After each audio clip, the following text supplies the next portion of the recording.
Welcome to the Advancing Entrepreneur. This show is all about surrounding yourself for success. Hear stories of building traction, gaining acceleration, and creating results from successful entrepreneurs who have surrounded themselves with other successful entrepreneurs.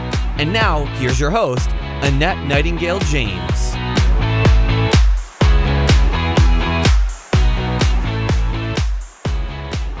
Hi everybody, welcome back to the Advancing Entrepreneur. I am so excited to introduce my friend Willie Myette here today. Good morning, Willie. Good morning, Annette. How you doing? I am so good. I'm excited to take the time to talk to you because we're going to talk to you about something a little bit different today, and I think what you have going on is super cool. I've been stalking your Twitter and your Facebook getting ready for today, so I think we're going to have a lot of fun, and I think our audience is going to enjoy the time. So let me just introduce you a little bit here, and then I'm going to turn it back over to you to expand anything I missed, okay? Sure. All right. Willie Myette is a pianist, a serial entrepreneur, I love that, and an author of over a dozen books on piano and music education. He teaches students from around the world through his website with Piano with Willie, and being a father of three, he recently created homeschoolpiano.com website and drumswithwillie.com to teach a new generation of future musicians. Willie, tell us a little bit more about that. Sure. So, first of all, I want to talk about the serial entrepreneur. I actually stole that. I saw that on Landon Ray's bio. And I thought to myself, and I think this is really important because as an entrepreneur, you're kind of doing your thing. And you think that's the only thing that I'm really doing, or that's the only thing that I've done. But then I'm thinking of how many businesses have I started? Wait a minute. Yeah, I've actually started all of these other businesses. And there's the Piano with Willie, there's Homeschool Piano, there's Drums with Willie. I started way back with a company called Jazz Kids, and I wrote books. I should have brought a book in, but anyway, I wrote these music books. We'll post a link in the show notes, so if you want to send me a link to any of your books, so our audience can take a look. Awesome. And if you go to jazzkids.com, you can see the books as well. But the books were designed for young children, and their teachers would use the book along with their students. And then from there, it grew into Piano with Willie, and now we have Homeschool Piano for more of the beginner, and we have Drums with Willie. That's a new site that's for the beginning drummer. So it's all online access and DVDs. So it's really cool. It's a great way of reaching out to students globally. So excellent. I love the serial entrepreneur thing too. The first time I heard it was on Guy Kawasaki's. It's one of his descriptions for one of the books that he has. I think it's something to do with startups or something. And I was like, I want to be a serial entrepreneur. That sounds cool. It is cool, but it's a lot of work. But we're going to get into that too a little bit too. So tell me, we all are entrepreneurs who are listening to the show, or aspiring entrepreneurs, and we all know it takes a lot of energy every day, and it takes a lot of yourself to keep your business running and keep yourself motivated and moving forward and overcoming setbacks. So tell us in just a few sentences, what motivates you every day? What keeps you going? Obviously, the first thing that motivates me is feedback from my students. When I am able to work with a student remotely, and this is not live training. This is mostly a student is accessing the library of lessons and watching the lessons. But what I've done is I've figured out a way of breaking down the lessons so that it's very easy for them to be able to use the content without having an actual teacher right there by their side. So it's really great when I hear these success stories of students using the program and knowing that, okay, they didn't have to come to me, I didn't have to go to them, they didn't have to be a live thing, and they're able to use this and actually now do stuff and feel good. And the whole our mission, all right, for Jazz Edge is to bring art and beauty into the world one student at a time. And the idea is that students don't have to go out and and be concert pianists, but if you could sit down and just do simple stuff, play something simple, and then it's you bring joy to someone else in your home or in your community, or you just bring joy to yourself. That's great because now they're expressing themselves. And so when I hear that feedback from students, I love it because it lets us know that, we really are making a difference in their lives. of course, having kids as well, like what motivates you to get out the doors, I mean, one thing, if we're being honest, like, you're going to put these kids through college. Yeah. So how am I going to do this? I mean, there's obviously a financial side to this, but that's not why I do it. If I didn't love what I did, then it wouldn't matter how much money I made. I would just be miserable. So, I have 3 kids, and I actually have 4 kids, because any entrepreneur knows your business is another child. And it is the neediest child that you have. Yes. Yes. And it acts up the most. It takes the most attention. The other kids kind of get pushed out of the way sometimes. When you think about it, the child you spend the most time with every day is your business. And there's obviously all of the good, bad, the work life, work home balance. So that's always something as entrepreneurs we need to constantly, stay aware of and address. But that building that business up, I just love seeing it be built up, like seeing the feedback from students, but then also all of the learning new things, like how do I do this in the CRM, and how do I do this on the website, and this landing page, and tracking. Like it's exciting, Maybe it is. It's fun to watch. It's like a million moving pieces, but it's fun to watch together. I gotta tell you, I'm really digging this. Your business is another child, because no matter how frustrated we get with a child, we would never just give up on them, right? So that is a good thing to remember, because even when you have a success with your child, like if they've been struggling in school or something, and you work with them to see them have that success, then it's very rewarding. So I like that analogy a lot. That's awesome. And not to belabor that point, but one more thing to add is sometimes as a parent with your kids, you try not to be the parent, which is like every little thing that they do is a success. Like, oh yeah. I know. Good job. And then that's good, socially for your child. Of course you support them. But my point is that in our business, sometimes those little wins that we have, I don't think that we always do a good job of saying, like, what, that was a win. I should feel good about that. We're looking for that big success, but there's a lot of little wins that happen along the way that if we pay attention to, will help us, give the motivation for, the next hour, the next day, the next week. I think that's awesome. I love that. I'm sure that there was somebody that's listening today that needed to hear that, so that's perfect. So tell us, before you started surrounding yourself with entrepreneurs, if there was ever kind of that point when you were kind of in your business alone, or you were trying to conceive of your business, kind of take us to that moment in time. What was going on with you? What did it look like? And then we'll kind of feed that into what, motivated you to surround yourself. But I want anybody out there who's listening today who is not quite to that point to feel like they can relate to that before and after, and maybe they're in there before. So tell us what was going on with you and your business. I'm going to give you a real brief snapshot. I'm going to go all the way back to the very beginning. So birth. I used to play piano, like when I was a young kid, sit down at the piano. My father then started to teach me. He would play piano. He played pretty well, but he wasn't really a teacher. But he showed me a lot of theory and stuff. Okay, so I knew like chords and whatnot, but I just wanted to learn how to play songs, So then I quit for a little while, and I came back to it because I really loved it. So that was important. It let me know, even at a young age, that, hey, I'm coming back to this because it's here, because I love it and I have something I need to say. Then I ended up getting a little scholarship to go to Berkeley, and then some student loans too. So went to Berkeley in Boston. So graduated from Berkeley, and then I had to make money as a musician. How do you make money as a musician? You go out and gig and you teach. All right.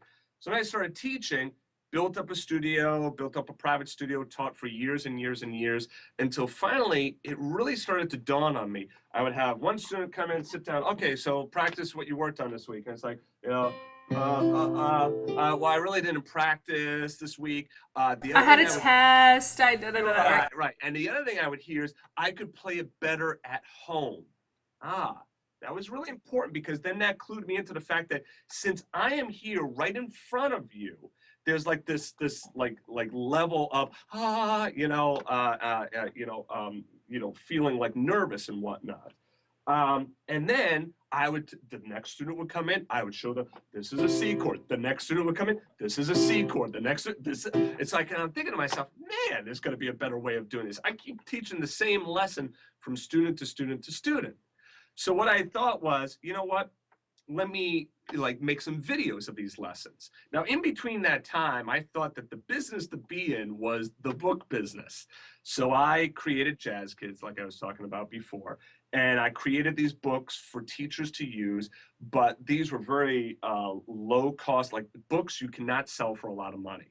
And then when you're trying to go up against the big publishers, they're selling books with a CD for like $9.99. I'm like here putting books together on a photocopier and stitching it. I mean, like, it's like I just couldn't compete with that. I couldn't make enough money doing that. And I found that teachers would buy one set of books, right? And I'd see them at the convention the next year. Oh, I love your books. I use them with all my students. I look on the sheet. It's like, well, you bought one set. What would you use them with all your students? Oh, yeah, I just put them up. They do it in the lesson and they go home. I'm like, ah. So I knew I had to get to the student directly. So this is where I started to do the videos. Now, this is a great story. I started the videos with a little point and shoot camera that would do 3-minute videos. And there's still a couple of them up on YouTube. So I put it up there, hit the button, then sit down, and you'd still see the camera moving a little bit. I mean, okay, so now it's like, I show them something. Okay, so now I'll talk to you in the next lesson. And it would be 3 minutes, 3 minutes, 3 minutes. So that grew jazzpianolessons.com. That was my first domain for the online video training. And then at that point, what happened was I was getting a lot of help and advice from other business people, other entrepreneurs and friends of mine. They would help out with copywriting or help out with some design stuff. But at that point, I wasn't really talking to other entrepreneurs about entrepreneurial stuff. So it was like I was really kind of out there alone, doing it on my own, trying to stitch together all of this stuff. So did something particular happen? Take us to that moment in time when you knew that it was time to get out there. Maybe you went to a live event, maybe you, where did you plug in originally, and what kind of was that breaking point for you right before you knew that you had to get out there, that you had gone as far as you could go and it was time to plug in with other entrepreneurs? Well, this is another great story. So I'm teaching privately. So I got like 30 students a week, 35 students. And I was able to do pretty well as a musician. I mean, I think I was making $50,000, $60,000 a year, which is pretty good as a musician. That was respectable. But I mean, I was working like a dog. I mean, and then, you get the kids coming in who are, I just got over a cold. And you're like spraying down with the Lysol after they leave. Did you have young kids at the time? Yes. So you're like, trying to, the baby's at home, right? I had a woman who used to do garlic. Like she like felt like for health reasons, like if she just ate raw garlic, that like helped her, she swore by it. Well, let me tell you, being face to face with somebody who just ate a clove of garlic, raw garlic, was kind of like, so I just I got to a point where I was like, oh man, I'm just so sick and tired of like people coming in and out of my house. I felt like my house wasn't my house. It was like my business. So I said to my wife, and I started doing these, people started to purchase my online videos, a few here and there, but I realized that I think there's something here. I think that I can do something with this. And I had programming skills ever since I was 13. I worked on programming computers. So I told my wife, I think I want to stop teaching privately and do this all online. So her response to that was, all right, that's fine, but you can't stop your teaching. I don't want you to stop your teaching until you can make the same amount of money online. Well, within a year, I made the same amount of money online, and then it's just grown from there. So you're asking about that turning point. That was one turning point right there. But one of the biggest turning points was that starting. All right. Now, this was before I actually got together with entrepreneurs, and I'm happy to tell you about that. But I think that this is a real important point here, is that when I was when I started to make the decision, all right, so I've been doing these little 3-minute videos. All right, I knew I had to up my game. I wanted to get to the next thing. So then I'm sitting thinking okay, how am I going to do this? You're going to see the keyboard. You want to see me, maybe a virtual thing. How do I do this? And then I went round and round and round. Okay, what kind of camera and where do I put it? And let me test this. And round and round and round. You see where I'm going with this? It was just round and round and round. And then finally I was like, all right, I just got to do this thing. Because it was like a couple, like 2-3 months of like, oh, what's the, I'm talking to other people. What do you think? And researching. And then finally, I'm just like, you know what? I'm going to put it out there. And it's so important because as entrepreneurs, sometimes we hold back stuff because we think, oh, that's not going to be the best we could put out there. But the reality is that, you know what? Put it out there. It's always, no matter how good it is, it's always going to evolve. And then you're going to have something that's better the next time you approach it. No matter if you put out something that you think is perfect, it's still going to get better the next time you approach it. So that was a big turning point for me, just realizing like, you know what, just going to roll up my sleeves, sit down, and just do it.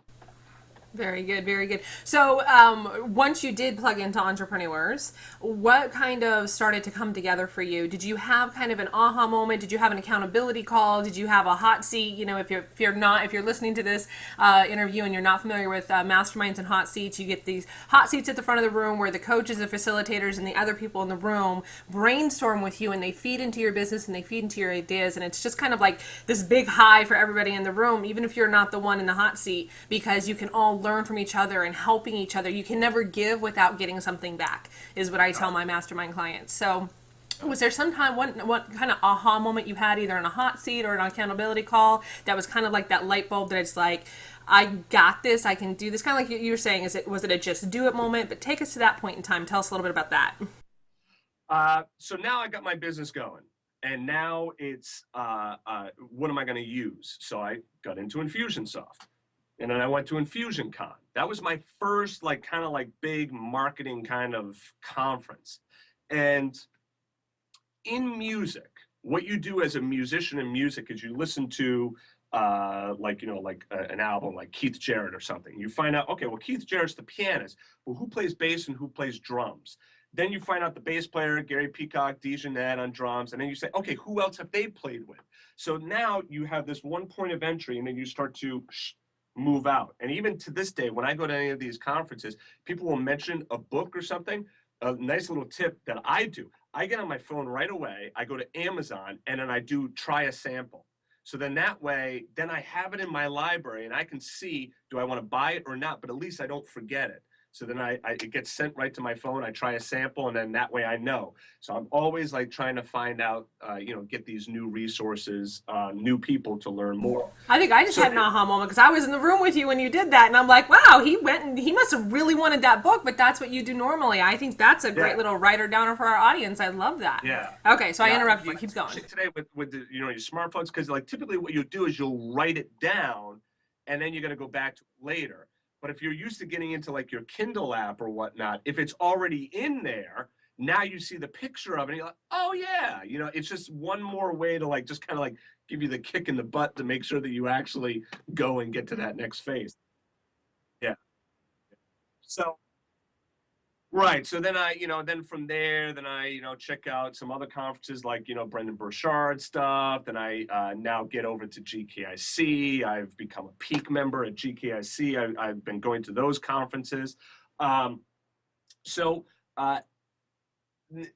What I find very useful to me is that somebody doesn't have to speak directly about my business. All right. So when I'm sitting in the room just listening, I'm not listening for somebody to stand up on stage and say, okay, Willie, this is what you should be doing with your business. I'm always trying to keep my ears open. And when I hear oh, this is what they're doing over there, I'm like, bing, oh, you know what? That's a good idea. I can use that. And we'll hear this. I'm sure any entrepreneurs on the call, you'll hear time and again that successful entrepreneurs don't say that won't work in my business. Instead, they say, how can this work in my business?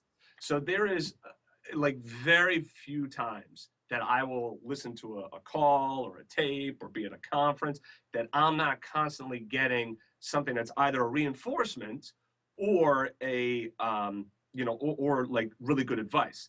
I was just at Info Summit, just a couple days ago. Yes, 4 days ago. Last week. And Dave D is up there, and he's talking about this whole process of marketing a product first and then making it later.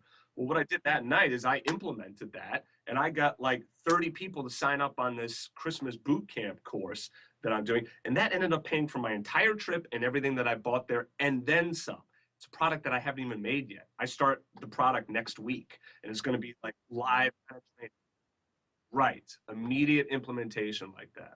So I love that too, because that is really such a great example to our listeners, that when you do surround yourself with other advancing entrepreneurs, when you go to events, when you go to conferences, it can be one idea.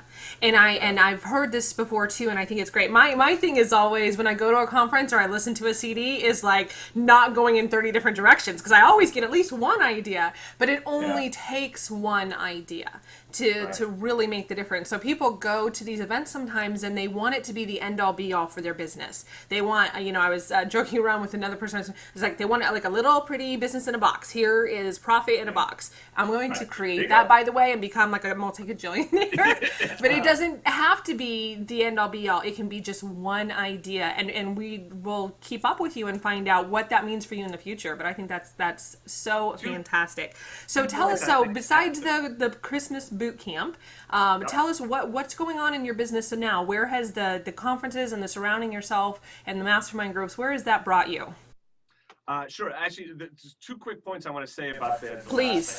The first thing is that as entrepreneurs, in case you're new, you're listening to this, you can only have that entrepreneurial dialogue really with other entrepreneurs. Can't really talk to your wife, your husband, your friends.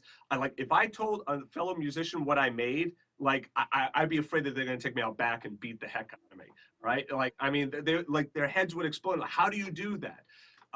Can't talk to employees, about it. So I really find that it's important to have the other, entrepreneurs, to talk to. The second point is, I now talked with some of my friends, at the conference, and we have this thing now, which I think is a great idea, and I serve it up as a tip.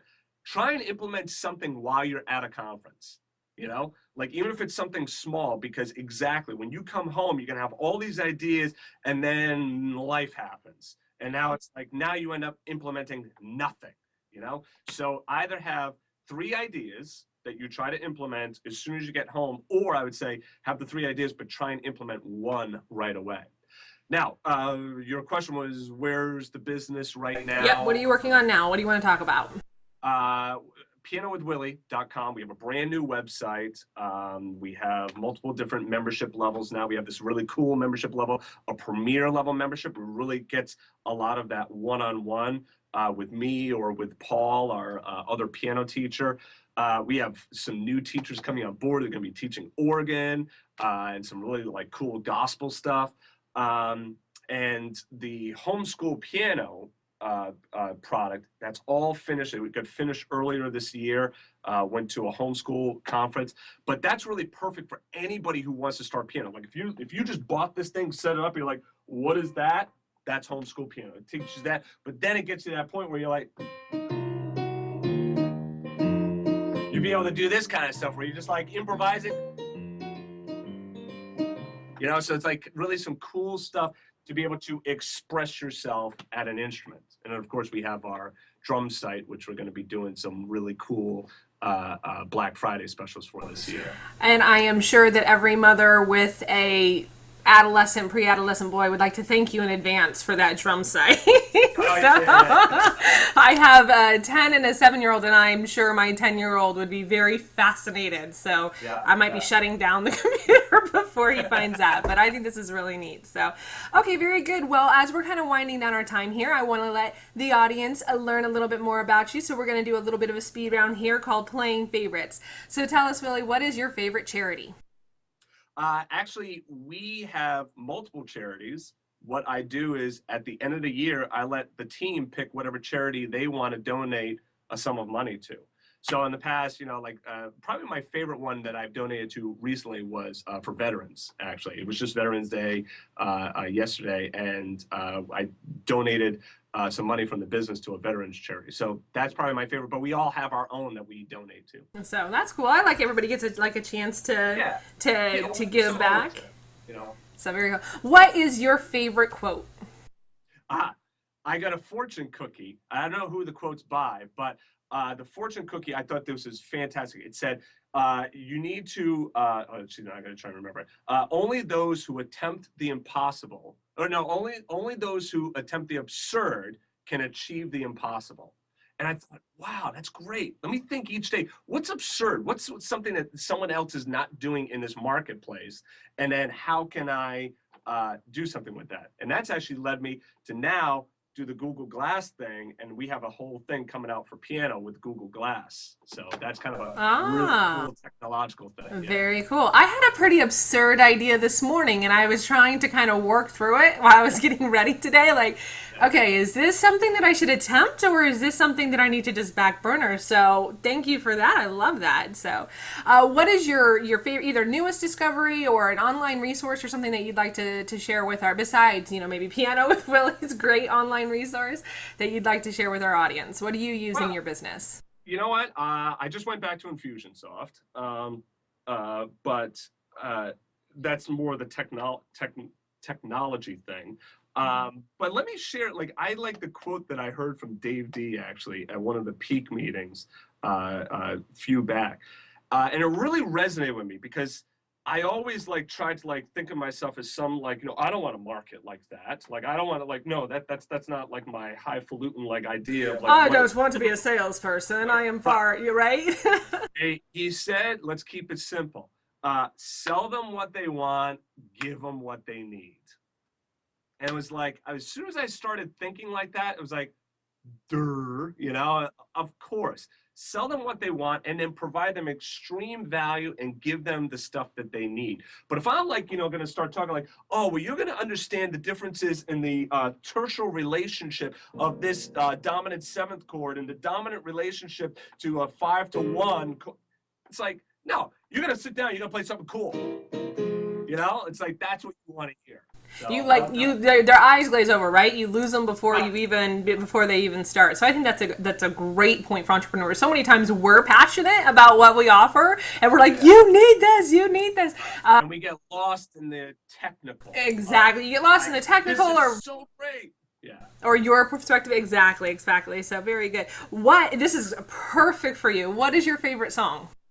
I don't have a favorite song. I have a favorite artist. Okay. Actually, I got two favorite artists that I need to share with your audience because they might not know. Keith Jarrett is probably someone that they do know. He is a phenomenal pianist. He kind of moans when he plays, so you got to get over that. But Keith Jarrett, there's a great album, The Melody at Night with You. It's beautiful and it's great for like relaxing dinner kind of stuff, but beautiful playing. The other one is Brad Meldau, Mehldau. He is just woo, hey-oh. He is he has an incredible amount of soul and technique. So it's really those two artists I listen to quite a bit. Awesome. And basically song-wise, it's whatever song they're playing at the moment. I really enjoy that. This is probably a pretty tricky question for you.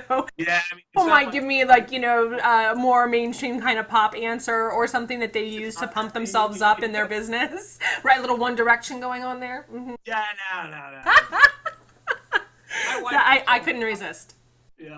She likes all the pop stuff. She's in theater and she has her own website, Experiments in Theater, and she's into all of the pop stuff and pop culture. So I get it all from her. So very good, very good. And what is your favorite business book that you'd like our audience to check out?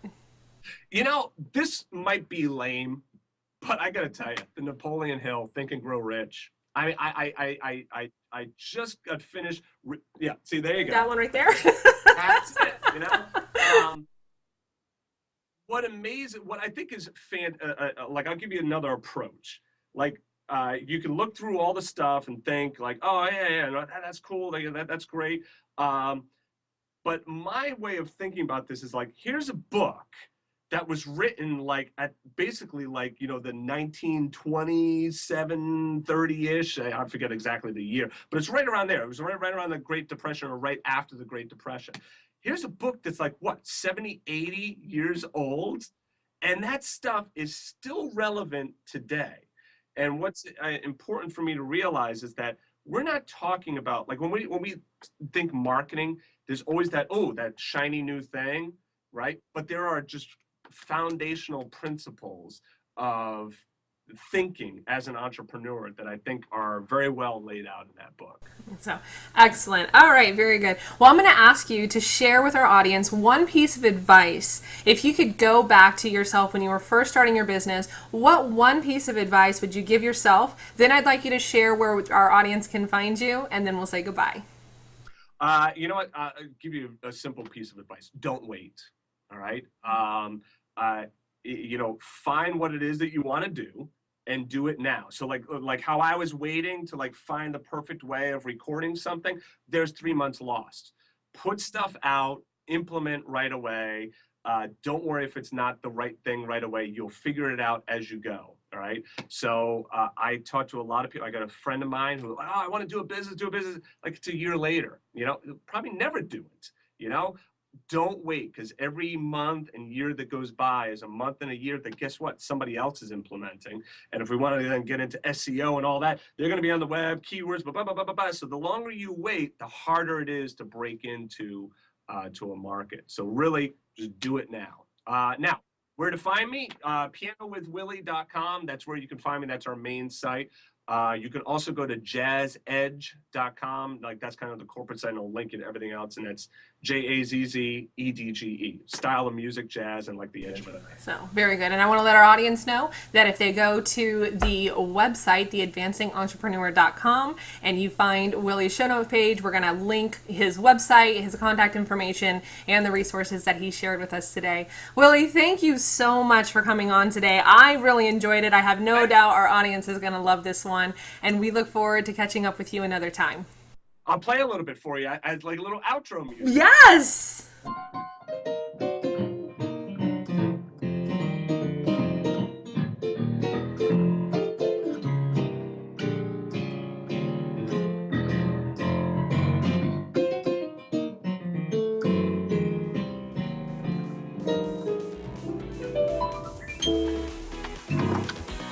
Thanks a lot. Thank you. Thanks for listening to this episode of The Advancing Entrepreneur. If you enjoyed it, leave us a rating and review. Not only will it make our day, you'll also be helping others find this show and advance their own careers. Once you're done, be sure to head on over to iamadvancing.com and join our community to learn what it takes to be an advancing entrepreneur and surround yourself for success. Thanks again, and get ready to advance.